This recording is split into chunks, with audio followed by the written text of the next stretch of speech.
phone's back with us. How are you? I'm doing great, Sean, and thank you so much for allowing Steve Lanigan to get part of his message out via your airwaves because, the media, the mainstream media, certainly has ignored him, his experiences, overcoming records that bode so well for his character and his ability to get things done. So thank you. You know, his life story is pretty amazing, isn't it? I mean, the fact that he accomplished so much, and I love the message he's articulating. It's obviously a very tough state, being New Jersey, but it's amazing how the polls have moved more favorably for him as this thing now closes out and people go to the polls tomorrow.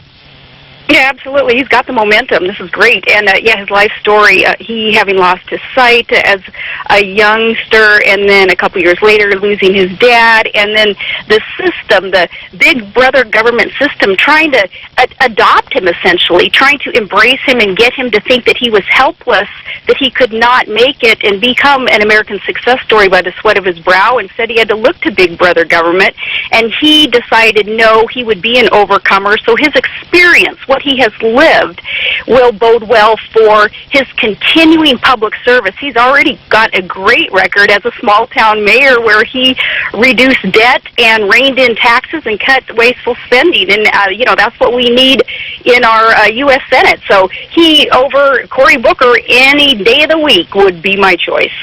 Yeah, I totally agree with you. So we're going to watch that. The polls open early tomorrow in New Jersey. For those of you that are listening to my voice right now, and I hope a lot of you get out there and vote for Steve Lanigan. I think it's an important race. Cory Booker. You know what's amazing about him? They don't even know if he actually comes from Newark at this point. Does he actually have a residence there? I mean, that's the final thing to come up. And his record has not really been one that, I mean, Newark is not a particularly great city to live in. It's not a safe city. It doesn't have a great story to tell economically, nor for the whole state of New Jersey, for that matter. Cory Booker, he's basically the celebrity stand-in for Barack Obama. That's what he's known as there in New Jersey, and they want someone to represent them, and we want as another representative in Congress in that Senate seat. All Americans should want someone who will serve for the right reasons, and Lanigan has proven himself in these elected offices that he can and will serve for the right reasons. I heard that for the first time you actually met Levin. I didn't know you guys had never met before.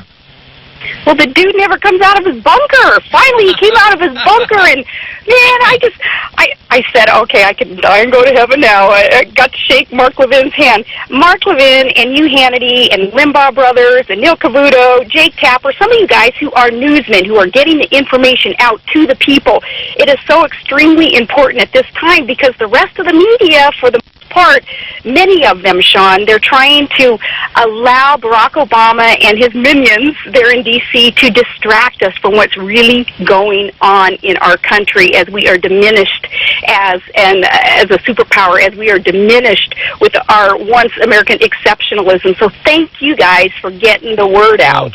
You know, we're going to talk to Governor Rick Perry in a minute. I'm actually headed down with my kids at the end of the month. I'm going to Midland, Texas. Midland now has even surpassed, and the surrounding areas have even surpassed the Balkan reserves in North Dakota. North Dakota is less than 3% unemployment rate. They're looking for service workers. Governor, people have called this program because I said if I didn't have a job, if I wasn't working, if I needed a career, that I would move to North Dakota. And people took my advice, did it. They're making six-figure salaries in the oil industry. The same thing now is happening because of hydrofracking and new technologies. It's a huge oil boom going on there. You've been talking about this for years, and it's literally under our feet, and we're so stupid that we keep handing money to rich billionaires in Middle Eastern countries, many of whom hate our guts. Isn't the answer for all of our economic problems under our feet? The answer is simply drill, baby, drill, and mine, baby, mine, and frack, baby, frack. Here's the deal. God gave us these rich natural resources underfoot for responsible use of mankind. What we are doing in America, allowing our federal government to lock up federal lands, which are owned by the people, instead of responsibly exploiting our natural resources for our own use. We're importing from foreign countries that, A, do not like America, B, do not have the worker safety or environmental standards that America has. We should be looking at more of what Texas and in some parts of Alaska and North Dakota and South Dakota and Wyoming, what some of these places are doing to finally tell the naysayers, the hyper-environmentalists that would lie about what it takes to responsibly develop our resources, explain to them that the science and the economics, they're in our favor. They don't lie. So look at the science, look at the economics, add it up, and realize that we have the greatest opportunity in the world to become secure and independent here in America by responsibly developing. You know what's amazing is the impact that you, Governor, have had on the electorate in this country. I mean, you were way ahead of the curve in terms of supporting people like Ted Cruz and people like Rand Paul and Mike Lee and Marco Rubio, the four guys right now that are standing strongest against Obamacare in the Senate, while the rest of the Republican Senate surrenders. They were there fighting. They're not going to give in. What do you see out there? Do you see a lot of other opportunities? In other words, some flanker support for those guys in terms of candidates? I see a lot of opportunity if Americans will be bold in standing with Rand Paul and Ted Cruz and Mike Lee and some of the other good guys, Sean. If we are to become timid, though, and care what the media says about us or care what President Obama and his very, very powerful political friends and corporate cronies say and do to us, well, then there is no opportunity for America to regain her exceptionalism. So we have to be bold. We have to stand with these guys and let them know that we sent them to Washington, D.C. to effect positive change and to halt this fundamental transformation of America. These just happen to be the guys who are fulfilling their campaign promises. More power to them, and it's up to us to support them and not just let them assume that we're there for a supportive backbone. We have to show them that we are there for them. You know, I got to tell you something. I've never been more disappointed in my entire life. When you look at the group of players, you got Democrats, all right, we know what they want. This is their holy grail, Obamacare. Progressives, leftists have wanted it for 100 years. Statists, that this is their holy grail. Then you got, the media, we know where they stand. The problem with me is I am just furious with the Republicans. You're right. Every one of these guys made the pledge that they'd go to Washington and repeal health care. And the guys that are actually fulfilling the promise have somehow become the bad guys in all of this, even amongst their fellow Republicans. It's so irritating. And, I've never thought third party. I'm beginning to wonder if maybe there needs to be a third party. Yeah, well, keep thinking along those lines, because if the Republican Party leaves me and leaves you, well, you're not even a registered Republican. Even as my husband Todd, my closest people to me, aren't even registered within the party because they have seen how the machine works, and they're like, I'm going to be conservative, common sense, independent, and I'm going to make my decisions not based on what some kind of establishment tells me to. So, but if the Republican Party leaves a lot of us, well, we will have nowhere to go but third party. So you keep thinking along those lines. But look, what the establishment within the party is doing right now, and I'm not going to hold back and pretend like what they're doing is okay, because it's not. They're joining too often in that far left agenda, Sean, to kind of break our spirit and wear us down and try to make us feel helpless so that only government can be the answer, so that our politicians can be trusted to make decisions that are wiser than we as individuals and as businessmen and women can make for ourselves. No, we can't capitulate. We can't cave. We can't wave that white flag and let them get away with it. We have to show them that the voice of the people, it's loud, it's strong, it's wise.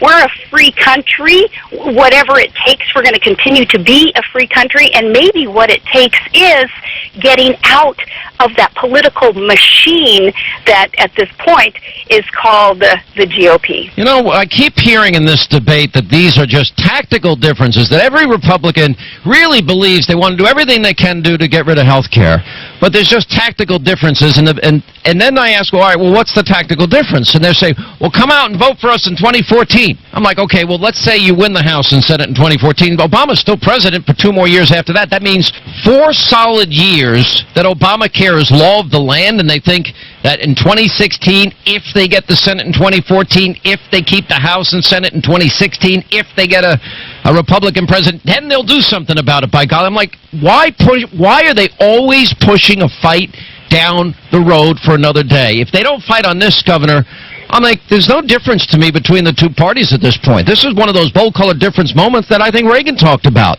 Right. Well, what they're doing is looking for a smaller hilltop on which to stake their flag and claim some kind of victory. No, the hilltop is large. It's looming in front of us. The hilltop, the mountain in front of us, is financial catastrophe within our nation unless we fight now, and Obamacare has much to do with it. And ironically, with Obamacare, we're not fighting against health care.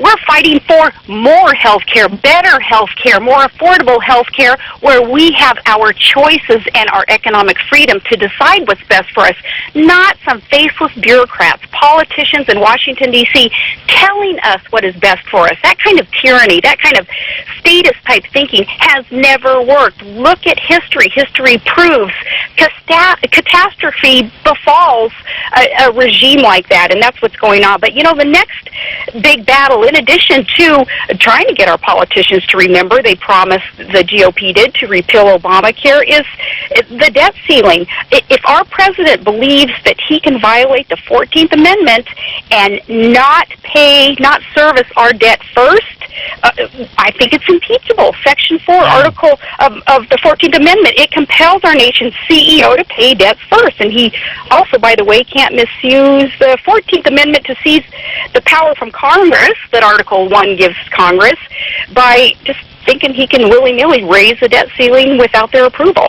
It's never been a real threat anyway, because you and I both know that they take in way more than they'd ever need to service our debt and our obligations, and this is just another scare tactic of the left. We never default. We're not even close to default. It's not even an issue, but they try and gin up fear in people like they always do. Let me ask you this, Governor. Every move you make is scrutinized by everybody, and there's speculation apparently of an upcoming speech in Iowa. So people are saying, oh, what does that mean? And of course, the Senate seat that is available this time around in, 2014, a lot of people have talked about you possibly taking on your current Democratic senator from that great state. Are any of these things in your mind at all, or is this just nonsense? Truly, not be sounding cliche or flighty on this or anything, Sean. My mission is to help the good guys who are in there wanting to make a difference. I don't know if that entails me holding a position, having a title. Sometimes that title shackles you and you're not free to get out there and do what needs to be done. Look at Ronald Reagan said, and I shared this with the vets on Sunday in Washington, D.C. at the World War II Memorial. I said that Ronald Reagan reminded us that some people live an entire lifetime wondering if they ever made a difference in the world. Our vets and those who are supportive of our vets, which to me is very, very symbolic of all that really matters in this country at this point, the priorities in our government.